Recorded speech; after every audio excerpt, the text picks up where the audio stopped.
ছেলে বাচ্চার অন্ডকোষ জন্মের পরপরই অন্ডকোষের থলেতে নেই। অনেক অভিভাবকরাই প্রশ্ন করেন যে কেন এরকম হলো। যেহেতু বাচ্চার 6 মাসের মধ্যে নিচে না নামলে অপারেশন লাগবে, তাই প্রশ্ন কিন্তু অনেকেই করেন যে কেন এরকম হয়েছে ম্যাডাম বা স্যার।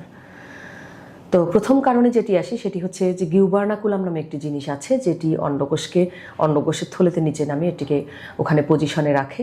এটির যদি গঠনগত ত্রুটি থাকে তখন হতে পারে। আরেকটি হচ্ছে যে অন্ডকোষের নিজস্ব যদি গঠনগত ত্রুটি থাকে সেক্ষেত্রে হতে পারে। পুরুষ হরমোন বা টেস্টোস্টেরনের কম বেশি যদি থাকে সেক্ষেত্রে হতে পারে। অনেক সময় দেখা যায় যে অন্ডকোষের যে রক্তনালী থাকে এটি যখন খাটো থাকে, যেহেতু এটি তৈরি হয় পেটে, ওখান থেকে থলেতে নামে, তো অন্ডকোষের রক্তনালী যদি খাটো থাকে তাহলে তো ওই লেন্থই পাবে না যে ও নিচ পর্যন্ত যাবে।